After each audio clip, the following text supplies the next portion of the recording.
Hello students, let's understand this question. The question is, which of the following has greatest electron affinity? And we have these four options. First is iodine, second is Br, third is fluorine and fourth is Cl. यानी हमें इन चार options में से बताना है कि कौन से एलिमेंट का इलेक्ट्रॉन एफिनिटी सबसे ज्यादा है. So, in this question we have been given the property electron affinity. तो अगर हम इसमें ट्रेंड बता रहे हैं तो हम सबसे पहले इलेक्ट्रॉन एफिनिटी की बात करते हैं. The tendency of an atom to gain electron is known as electron affinity. यानी एक एटम जो इलेक्ट्रॉन गेन करना चाहता है उसकी उस टेंडेंसी को हम इलेक्ट्रॉन एफिनिटी बोलते हैं. तो अगर हम यहाँ पे कंपेयर करें, हमें ऑप्शन में जो एलिमेंट्स गिवन है दे आर ऑल हेलोजेंस. तो हेलोजेंस के केस में अगर हम देखें, सो electron affinity will depend on the factor of electronegativity. जो जितना ज्यादा इलेक्ट्रोनेगेटिव एलिमेंट होगा उसकी इलेक्ट्रॉन एफिनिटी उतनी ज्यादा होगी. एंड दूसरा फैक्टर यहाँ पे आ जाता है ऑर्बिटल साइज का. यानी ये दो फैक्टर्स हमें कंसिडर करने हैं. अगर हम इलेक्ट्रोनेगेटिविटी के बेस पे देखें तो हमारे पास जो ऑर्डर आएगा वो होना चाहिए फ्लोरीन, सबकी इलेक्ट्रॉन एफिनिटी सबसे ज्यादा, फिर क्लोरीन, फिर ब्रोमीन एंड लास्ट में आयोडीन, क्योंकि इलेक्ट्रोनेगेटिव एलिमेंट फ्लोरीन सबसे ज्यादा है एंड आयोडीन सबसे कम. लेकिन अगर हम साइज की बात करते हैं तो fluorine belongs to second period, यानी इसका जो ऑर्बिटल है वो छोटा होगा. एंड क्लोरीन के केस में क्योंकि थर्ड पीरियड एलिमेंट है तो इसके ऑर्बिटल्स का साइज बड़ा है. यानी अगर इलेक्ट्रॉन फ्लोरीन गेन करेगा तो वो 2p ऑर्बिटल में जाएगा एंड क्लोरीन गेन करेगा तो वो 3p ऑर्बिटल में जाएगा. एंड रिपल्शंस कम हो जाएंगी अगर ऑर्बिटल साइज बढ़ेगा. सो इनकमिंग इलेक्ट्रॉन आसानी से आएगा. So on the basis of the size अगर हम कंसिडर करते हैं तो फ्लोरीन एंड क्लोरीन में एक्सेप्शन आता है. क्लोरीन की वैल्यू बढ़ जाएगी यानी उसकी एफिनिटी ज्यादा होगी, then fluorine, then bromine and then iodine. तो हम इस ऑर्डर के बेस पे अगर देखें, सबसे ज्यादा इलेक्ट्रॉन एफिनिटी होगी क्लोरीन की because of the more stable arrangement. तो Cl आसानी से इलेक्ट्रॉन गेन कर सकता है एंड फ्लोरीन इतनी आसानी से इलेक्ट्रॉन गेन नहीं कर पाएगा. सो Cl अगर हम देखें that is given in the D option. So we can say that the correct option is D. The first ionization potentials of beryllium and boron are respectively, and we have these four options. हमें इन options के base पे beryllium and boron के first ionization potentials को बताना है. So in this question we have been given the ionization potentials of beryllium and boron.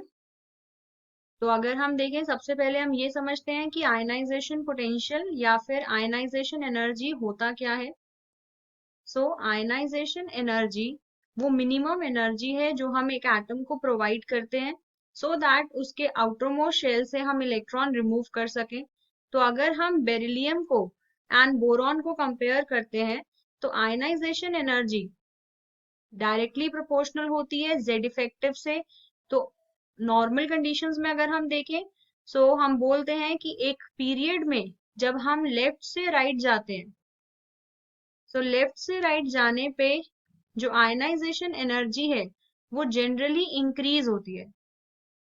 यानी beryllium और boron में बोरॉन क्योंकि राइट साइड पे आएगा तो इसकी वैल्यू ज्यादा होनी चाहिए.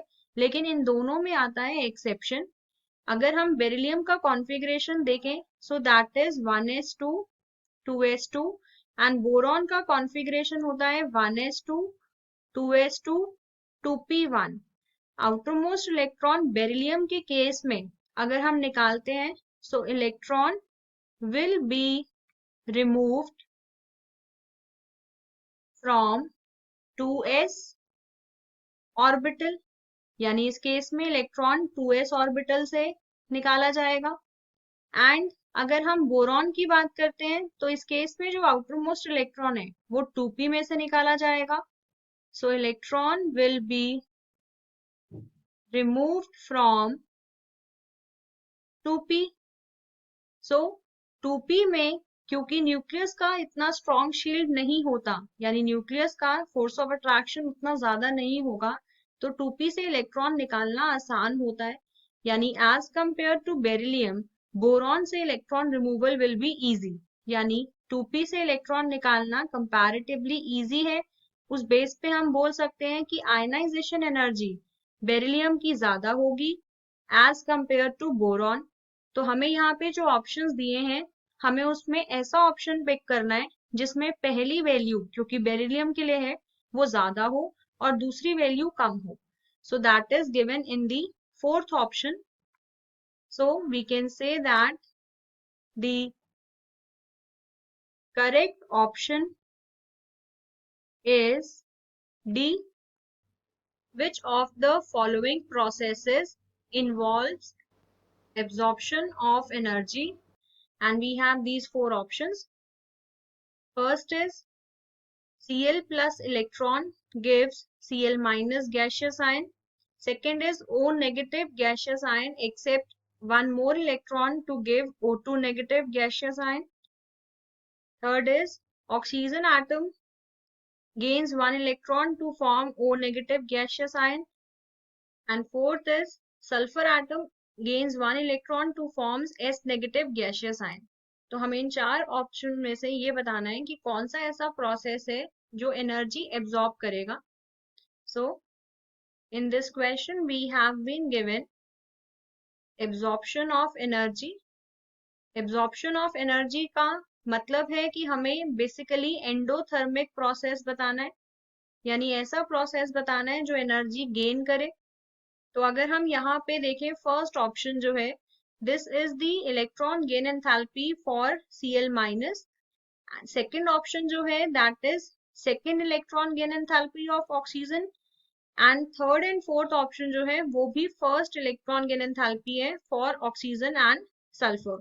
तो अगर हम यहाँ पे देखें, सो हम बोल सकते हैं that first electron gain enthalpy of halogens and chalcogens is negative। Negative आने का मतलब एनर्जी रिलीज होती है। तो अगर हम हेलोजेंस और कैल्कोजेंस की बात करें, halogen means group 17 and chalcogens means group 16, तो ये एलिमेंट्स अगर पहला इलेक्ट्रॉन गेन करते हैं तो एनर्जी रिलीज करते हैं, यानी इनका जो प्रोसेस है वो होगा एक्सोथर्मिक। लेकिन हम ये भी जानते हैं that second electron gain enthalpy is positive, यानी अगर हम इन्हीं का दूसरा इलेक्ट्रॉन इनमें ऐड करने की कोशिश करते हैं, so that energy is positive. Like for example oxygen atom है, अगर ये पहला इलेक्ट्रॉन गेन करता है and it forms O negative gaseous ion, तो ये एनर्जी रिलीज करेगा, यानी इसका डेल्टा H लेस देन 0 होगा। लेकिन अगर हम O गैसियस आयन में, O माइनस में अगर हम इलेक्ट्रॉन ऐड करते हैं, तो यहाँ पे इस इलेक्ट्रॉन का इनकमिंग इलेक्ट्रॉन से रिपल्शन होगा। सो रिपल्शन इतने ज्यादा होंगे कि हमें एनर्जी ऐड करनी पड़ेगी, यानी हमें एनर्जी देनी पड़ेगी, तभी जाके ये O2 नेगेटिव बनेगा बिकॉज ऑफ इंक्रीज्ड रिपल्शन। तो इसका जो एंथैल्पी है दैट इज मोर देन 0। तो अगर हम प्रोसेस देखते हैं B, that is given as the second electron gain enthalpy which is endothermic. So we can say that the correct option is B. Which of the following oxide is expected to react readily with NaOH? And we have these four options. First is sodium oxide, second is calcium oxide, third is nitric oxide and fourth is Cl2O7। तो हमें इन चार option में से बताना है कि ऐसा कौन सा ऑक्साइड है जो NaOH के साथ बहुत जल्दी रिएक्ट कर लेगा। So in this question we have been given that oxide reacts with NaOH. तो हमें ये क्वेश्चन में गिवन है. नाउ NaOH हमें पता है that it itself is a base. तो एक बेस के साथ जो एसिड है वो बहुत जल्दी रिएक्ट करेगा, यानी हमें एक एसिडिक ऑक्साइड चाहिए, क्योंकि एसिडिक ऑक्साइड बेस के साथ जल्दी रिएक्ट कर सकता है. अगर हम यहाँ देखें, फर्स्ट ऑप्शन है सोडियम ऑक्साइड. सोडियम ऑक्साइड का नेचर होता है बेसिक, तो बेस बेस के साथ तो रिएक्ट नहीं करेगा. नेक्स्ट ऑप्शन है calcium oxide. Calcium oxide is also metallic oxide, यानी ये भी बेसिक है. नेक्स्ट ऑप्शन है nitric oxide and it is neutral. And फिर हमें ऑप्शन दिया है Cl2O7 which is the oxide of non-metal and it is acidic.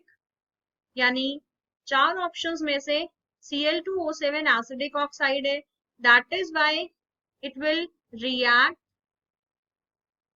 readily with NaOH.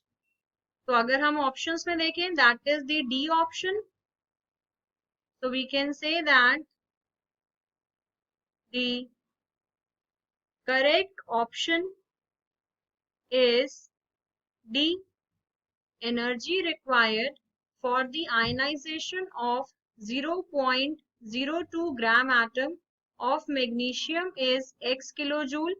The amount of energy required to ionize one atom of magnesium is, and we have these four options. हमें बताना है कि अगर 0.02 gram atom magnesium को ionise करने के लिए x kilojoule energy लगती है, तो 1 एटम के लिए कितनी एनर्जी रिक्वायर्ड होगी. So in this question we have been given the ionization energy of 0.02 gram atom